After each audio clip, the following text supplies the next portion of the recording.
하나님 아버지 감사합니다. 오늘도 저희들을 예배의 자리로 불러주시고 또 성령의 임재 안으로 초대해 주셔서 감사와 찬양을 드립니다. 이 시간 하나님의 말씀을 우리 각 심령마다 허락하여 주시옵소서.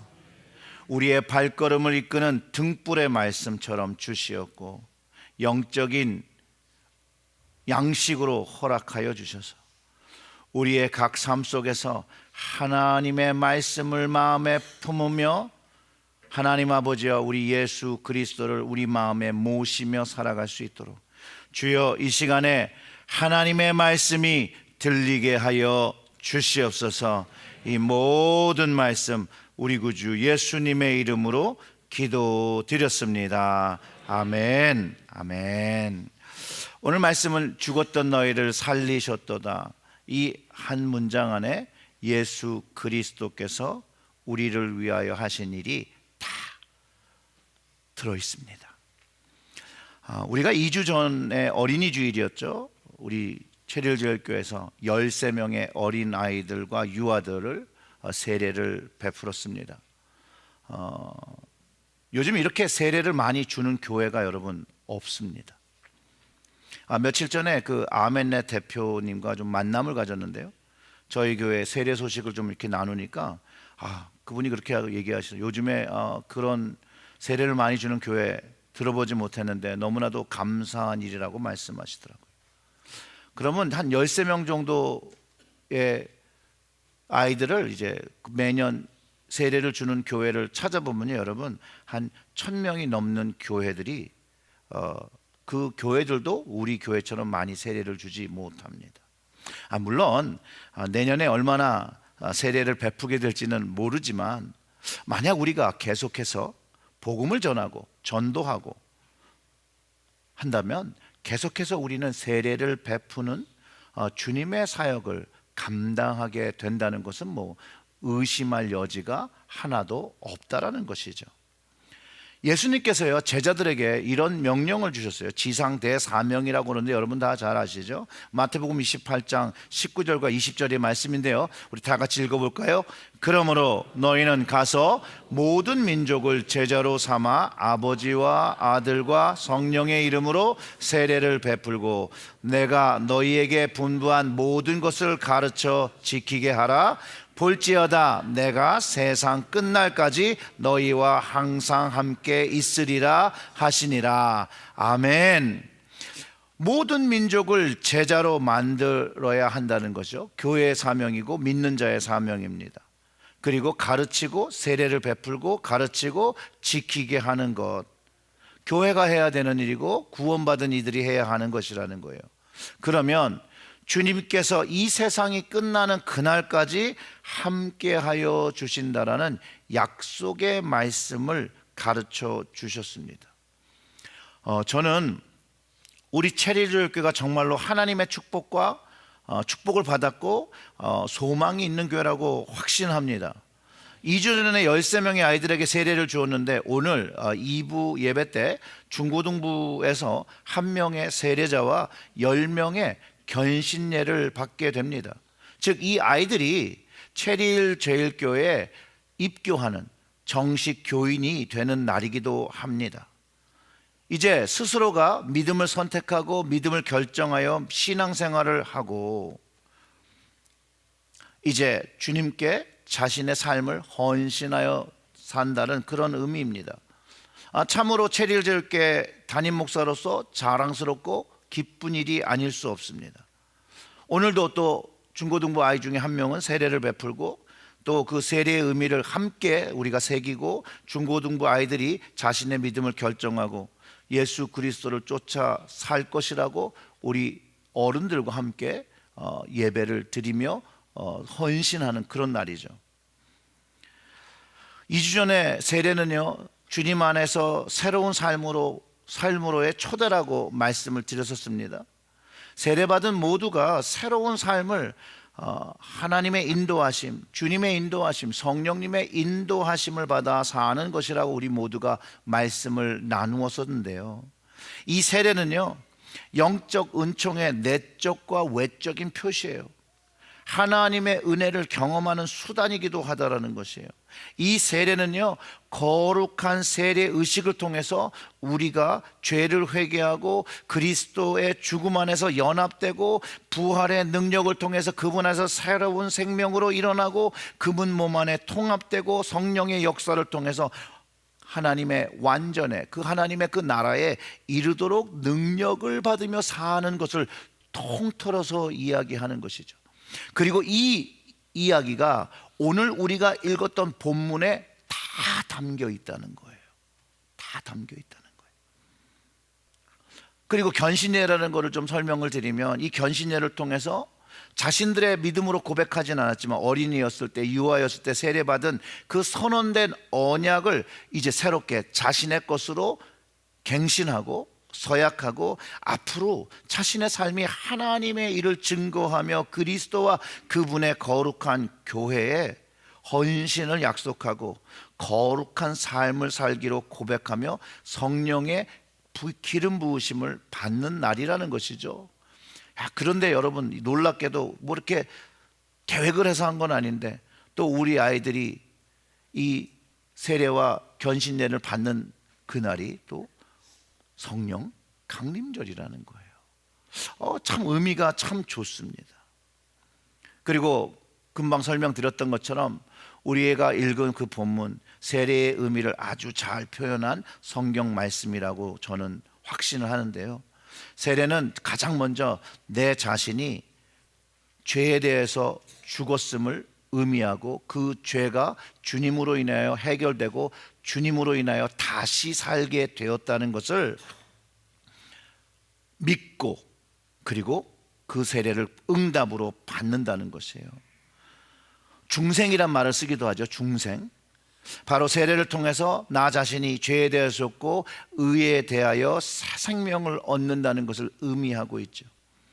그래서 오늘 본문 에베소 2장 1절이 그 말씀을 정확하게 하는 거예요. 그는 허물과 죄로 죽었던 너희를 살리셨도다. 이 말씀이 2번 이상 반복이 돼요. 오늘 본문 안에서도 예수님께서 감당하신 십자가는요, 허물과 죄로 죽었던 우리에게 생명을 주었다는 거예요. 죽었던 우리를 살리셨고 그것을 믿으며 받는 세례와 견신예로 그 믿음의 결단으로 주님이 하신 일을 나의 것으로 경험하고 살아간다는 거예요. 그래서 주님께서 우리를 위하여 베푸신 그 구원의 은혜를 기억하며 믿음으로 받아들이는 예식이 세례이며 견신예라는 거죠. 그리고 그 예식을 통해서 주님을 따라 사는 새로운 생명으로 살기를 서약하고 제자의 도리를 다하며 살겠다고 우리 모두가 약속하는 거예요. 우리 모두가.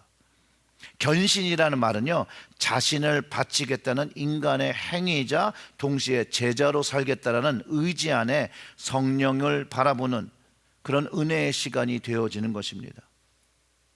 그리고 그 금방도 말씀드렸지만 우리 모두가 함께 맺는 언약이라는 거예요. 우리 자녀들만 맺는 게 아니라 우리의 자녀들이 주님 앞에 그 언약을 드릴 때 우리도 이 자녀들을 위해서 계속해서 기도할 것을 약속하는 거죠. 아이들이 견신예를 받았다고 이제 너희들은 믿음을 너희들이 선택할 수 있으니 니들 맘대로 살아라, 그렇게 하는 말이 아니에요. 성인으로 존중하며 그들을 성인으로서의 신앙적 도움을 보조하는 그런 행위를 해야 되는 것이죠. 성경이 우리에게 가르쳐주는 분명한 것, 우리가 예수 그리스도의 은혜와 용서함이 없이는 진노의 자녀일 수밖에 없고 공중 권세를 잡은 자를 따라 살며 불순종의 자녀로 하나님 앞에 살았다는 것, 그리고 살 수 있다라는 것을, 또는 살고 있음을 분명하게 가르쳐주고 있는데 그 2절과 3절의 말씀을 읽어보면 이렇습니다. 그때 너희는 그 가운데서 행하여 세상 풍조를 따르고 공중 권세 잡은 자들을 따랐으니 곧 지금 불순종의 아들들 가운데서 역사하시는 영이라. 하나님의 영을 쫓은 사람들이 아니라 하나님을 반대하는 그 영을 쫓았다라는 것이죠. 3절, 전에도 우리도 다 그 가운데서 우리 육체의 욕심을 따라 지내며 육체와 마음이 원하는 것을 하여 다른 이들과 같이 본질상 진노의 자녀이었더니라고 말합니다. 불순종의 자녀들은요, 부모의 노를 일으킵니다. 화나게 하는 거죠. 맞죠, 여러분? 아니에요? 여러분들의 자녀가 이상한 짓 하면 화나지 않으세요? 우리 부모님만 그렇게 화를 내셨던 건가요? 하나님이 이끄시는 방향에서 벗어나 오늘 말씀이 설명하고 있는 모습으로 살고 있는 모든 사람들은 죄와 허물로 죽은 상태라는 것이에요. 이 죽은 상태. 근데 문제는 죽었는지 안 죽었는지를 모른다는 것이죠. 또한 영적으로 죽은 자도 자신이 영적으로 죽었는지 살았는지를 모르는 거죠. 살은 걸 알면 죽은 자가 아니잖아요. 여러분, 나사로를 한번 생각해 보세요. 죽었던 나사로. 나사로의 죽음으로 그 가족들이 모두 슬퍼했어요. 동네 사람들이 다 슬퍼했고, 동네 사람들이며 가족이며 다 그가 죽은 줄 알았어요. 그런데 나사로 역시도요, 자신이 무덤에서 걸어 나올 때까지 자신에게 무슨 일이 일어났는지를 몰랐다라는 거예요. 잠을 자는지 죽었는지를 몰랐다라는 것이죠. 하지만 그가 다시 살아난 것을 보게 된 사람들, 그가 죽었던 모습과 그가 다시 살아난 생명의 모습을 분명히 알 수 있었다라는 거예요. 그런데 누가 살리셨죠? 그렇게 어려운 질문이 아닌데요. 누가 살리셨죠? 예수님이 살리셨잖아요. 예수님이. 오직 예수님이 죽었던 생명들을 살려내신다는 것을 가르쳐 주시고, 오늘 본문의 말씀도 예수님이 허물과 죄로 죽었던 우리를 어떻게 했다는 거예요? 살리셨다라는 거예요. 살리셨다라는 거. 그것이 주님의 능력이고, 그 주님의 능력이 우리의 삶에서 경험되어질 때 우리는 은혜를 받았다라고 얘기하고 생명을 얻었다라고 말하는 것입니다. 그 이전의 삶은 어떤 삶이었냐면 하나님께 불순종하고 하나님께서 떠난 악한 영을 쫓고 살던 진노의 자녀였는데, 그래서 죽었던 자들이었는데 예수님을 만나며 생명을 얻게 되었다라고 가르쳐주고 있다라는 것이에요. 그것을 깨달은 사람들이 이제 하나님 앞에 새로운 모습으로 살고 싶을 때 우리가 받았던 것이 바로 세례라는 거예요. 이전에 살던 삶을 이제 버리고 주님 앞에서 새로운 삶을 살겠습니다. 그런 마음이 막 생겼는데, 그때 이런 좋은 전통, 세례로 죄 씻음을 받으며 세례 안에서 물에서 일어나면서 내가 주님 안에서 새로운 생명을 얻었다라는 걸 고백하고 사는, 세상에 고백하는 거예요. 나 혼자만 아는 게 아니라 이제 내가 예수 그리스도로 살았습니다 라고 고백하고 사는 거. 그것을 오늘 본문 말씀에서 뭐라고 표현하냐면요, 큰 사랑이 경험되었다는 거예요. 큰 사랑. 우리 하나님과 예수님의 사랑이 우리에게 큰 사랑이. 그 5절의 말씀을 한번 읽어볼까요? 허물로 죽은 우리를 그리스도와 함께 살리셨고 너희는 은혜로 구원을 받은 것이라. 또 함께 일으키사 그리스도 예수 안에서 함께 하늘에 앉히시니 이는 그리스도 예수 안에서 우리에게 자비하심으로써 그 은혜의 지극히 풍성함을 오는 여러 세대에게 나타내려 하심이라. 아멘. 분명한 것은요, 새로이 생명 얻은 것을 말해주고 있고, 그것이 우리에겐 은혜라고 말하고 있고, 우리를 통해서 다음 세대에게 이것이 전달되고 있다라고 가르쳐주고 있다라는 거예요. 생명을 주신 분은 누구죠? 하나님과 예수님이죠. 죽었던 나사로를 살리신 주님을 기억해야 합니다. 영적으로 죽었던 우리를 살리시고, 영적으로 죽었고 죄로 죽었던 에베소의 성도들을 다시 살리신, 나사로를 죽음에서 깨우셨던 것처럼 그들을 깨웠고 우리들을 깨웠다라고 오늘 이 말씀을 통해서 우리에게 전하고 계시다라는 것이에요. 나사로도 어떻게 나왔어요? 어떻게 죽음으로 나왔어요? 예수님께서 말씀하시고 그분의 음성을 들을 때 그가 죽음에서 일어나 무덤에서 나왔다라고 성경이 이야기하는데요. 우리 역시 예수 그리스도의 말씀을 들을 때 죽었던, 죄와 허물로 죽었던 우리의 삶에서 새로운 삶으로 살게 되는 거예요. 왜 새로운 삶이냐면요, 예수님이 그렇게 말씀하시거든요. 우리의 이름을 부르시면서 일영아, 너 죄를 다 용서받았다. 내가 다 치렀다. 거기엔 더 이상 죄가 없는 것이죠. 내게로 나오라. 그래 나가는 거예요. 순종. 우리가 뭘 해서가 아니라 주님의 말씀을 듣고 순종하며 나아가는 것이에요. 그때 생명을 얻는 거예요. 생명을. 주님의 생명을 얻는 것이에요. 우리의 노력으로, 여러분의 노력으로 할 수 없는 것이에요. 이것은 철저하게 은혜인 것이에요. 생사화복을 주관하시는 능력이 창조주 하나님께 있고, 그 능력이 하나님 되신 예수님께 있고, 그것을 믿고 그 말씀을 듣고 순종할 때 우리가 경험하는 것이에요.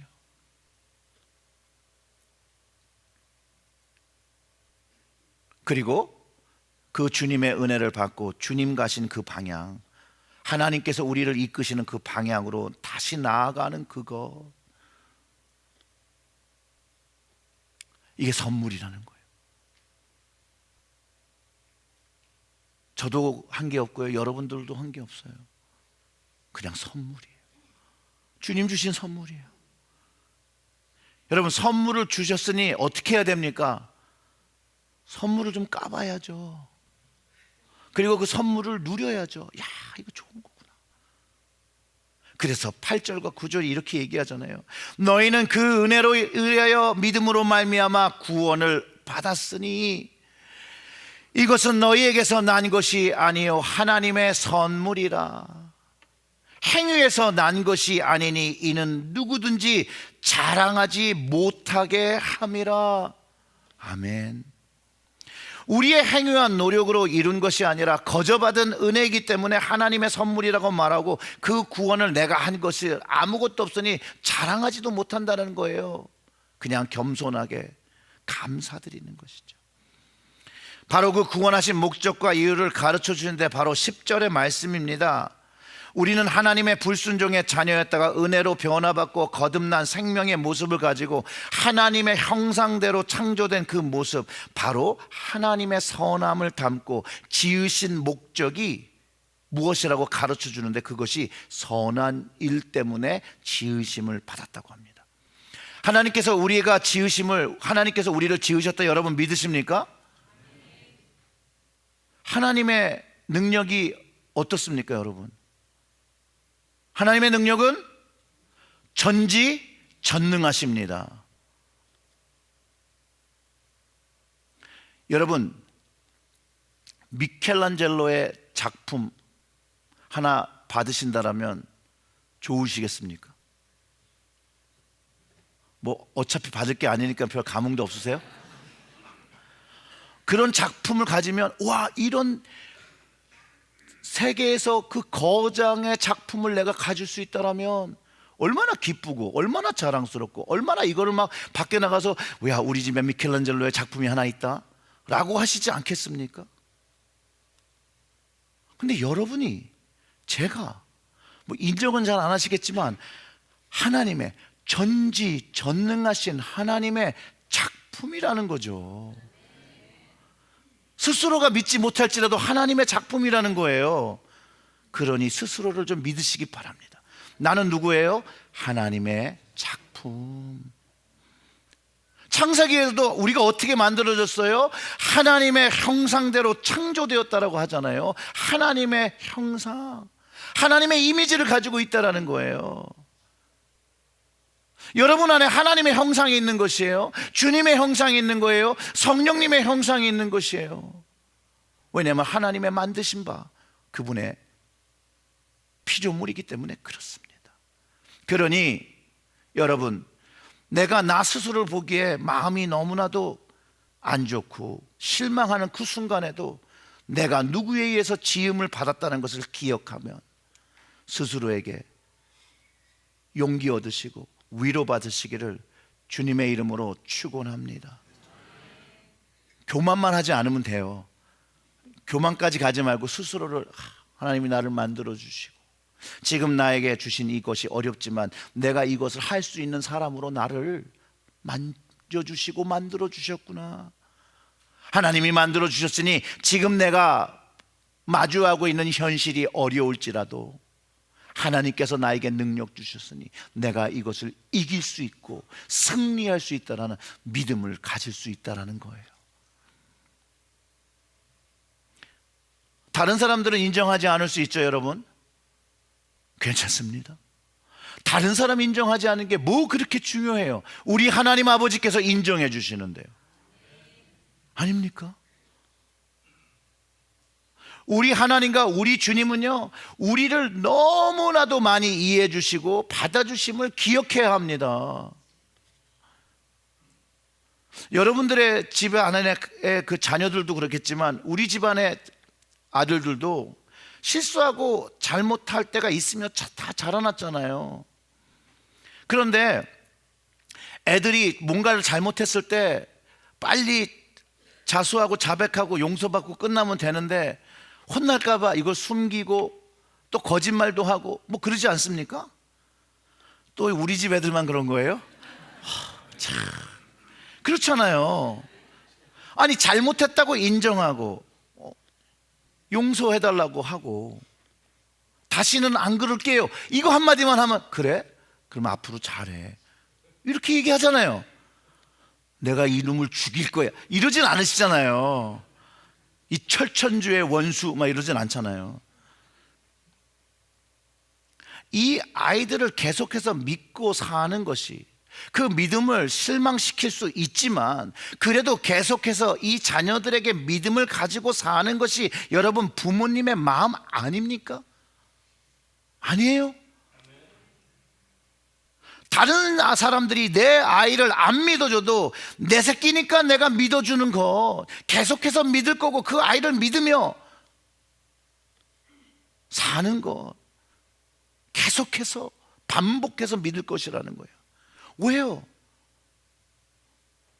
내 아들이잖아요. 내 딸이잖아요. 아빠니까 엄마니까.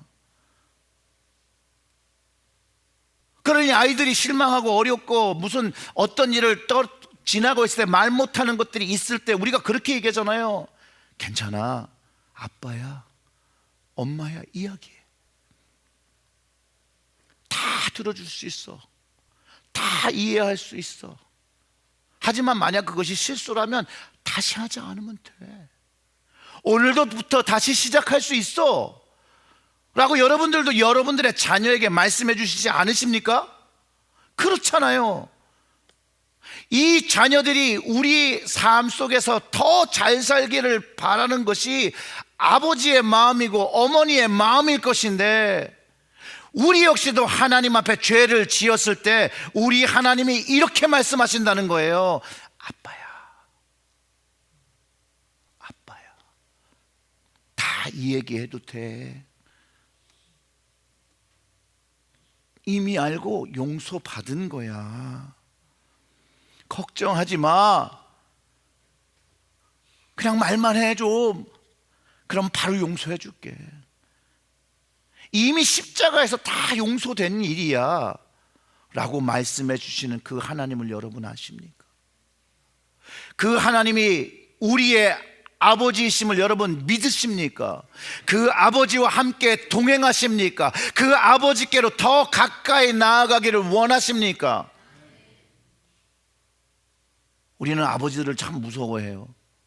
요즘 세대들은 아닌데 뭐 여기 계신 분들이나 저희 세대만 해도 아버지는 무서운 분이었어요.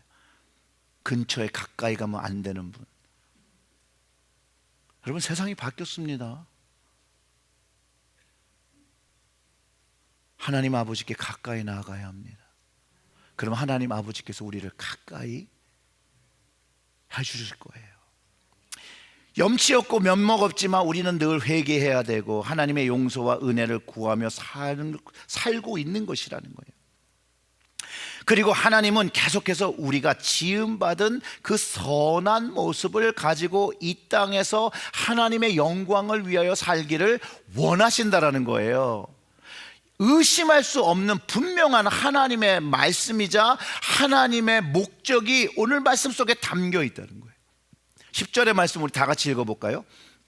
우리는 그가 만드신 바라 그리스도 예수 안에서 선한 일을 위하여 지으심을 받은 자니 이 일은 하나님이 전에 예비하사 우리로 그 가운데서 행하게 하려 하심이니라. 아멘. 이미 우리가 선한 일을 위하여 지음을 받았고 이 일을 가능하게 위해서 예수 그리스도를 이 땅에 우리에게 보내주셨다는 거예요. 주님이 이 땅에 오신 목적과 우리가 지으심을 받은 목적이 어때요? 같아요. 그런데 여기서 말하고 있는 선한 일을 함에 있어서는 내가 생각하는 선한 일이 아니라는 거예요. 내가 생각하는.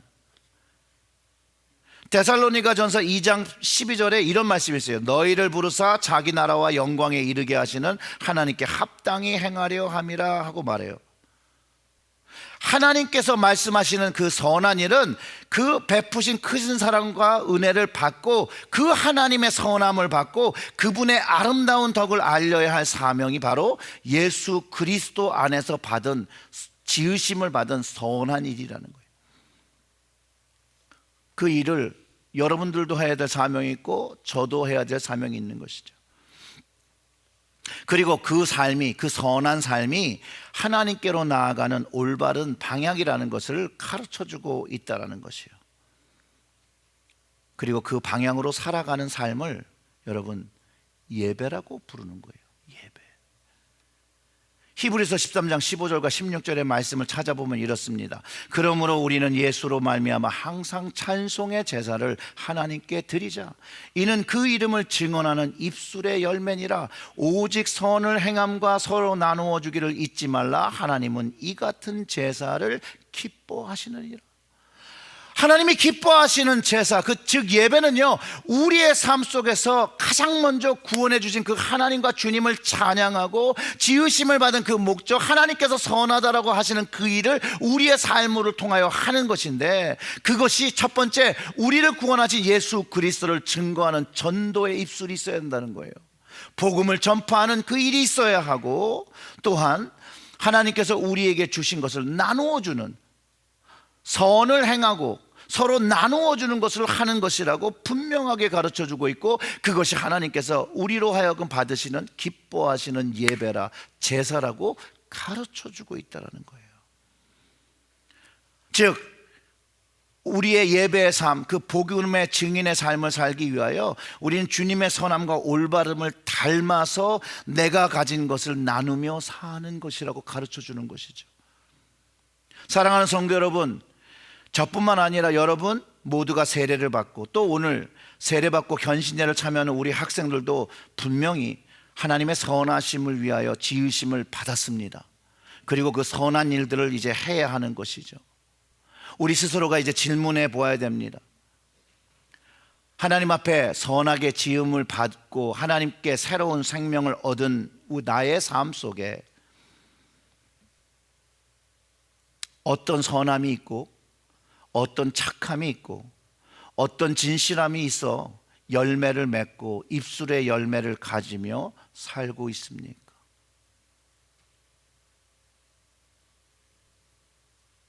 정말로 나는 하나님 앞에 기뻐하시는 예배, 한쪽 하나만 드리면 안 돼요. 이게 다 균형이 있어야 되거든요.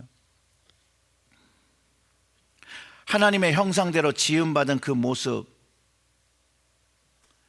선함과 의로움, righteousness와 goodness를 가지고 나는 나의 삶으로 하나님과 주님을 얼마나 기쁘게 하며 살고 있는지, 어떤 예배를 드리고 있는지 오늘 이 아침에 우리 스스로를 돌아봐야 합니다. 사랑하는 성도 여러분, 예수 그리스도의 구원의 은혜를 입었음에도 아직 하나님의 지으신 대로 순종하지 못하고 있다라면, 그 스스로 그렇게 생각한다면, 여전히 열매 없는 어둠과 세상의 풍속을 쫓고 참여하고 있다면, 다시 한번 십자가를 지신 그 주님을 기억하고 하나님께서 만드신 목적대로 살지 못하고 열매 없이 살아가는 모습을 하나님께 아뢰는 것이에요. 하나님, 죄송합니다. 더 이상 이런 삶으로 살지 못함을 다시 한번 마음에 경험했습니다. 주님이 용기를 주세요. 주님께서 성령의 힘을 주세요. 그래서 이제 주님이 기뻐하시는 예배를, 그 삶을 드리며 살게 해주세요라고 하나님께 나아가야 하는 시간이 바로 오늘 우리가 드리는 예배의 시간인 줄 믿으시기를 주님의 이름으로 축원합니다. 오늘 말씀은 분명히 창조주 하나님께서 우리를 그분의 지으신 목적과 부르심대로 모든 일에 선함으로 행동하길 원하시고, 각자의 삶 속에서 의로움과 진실함을 가지는 하나님께서 기뻐하시는 예배의 삶을 살기를 원하십니다. 사랑하는 성도 여러분, 우리는 이 모습으로 우리 체리일교회 예배를 세워야 합니다. 그것이 올해 우리가 목표로 잡은 그 목표에 이루는 길이겠죠. 우리가 원하고 생각하는 그런 예배의 모습이 아니라 하나님께서 기뻐하시는 그 예배의 모습을 드려야 한다는 것이에요. 사랑하는 성도 여러분, 오늘 예배를 드리며 우리에게 친히 말씀하시는 성령님의 음성과 주님의 말씀에 귀를 기울이시고 그 말씀을 순종으로 마음에 받는 여러분들이 되셔서 이제 또다시 새로운 삶으로 한 주를 시작하시고 하나님께 한 걸음 더 나아가셔서 하나님의 충만한 성령의 은혜를 경험하시는 여러분들이 되시길 주님의 이름으로 축원합니다. 아멘. 우리 다 같이 기도하겠습니다. 하나님 아버지, 감사합니다.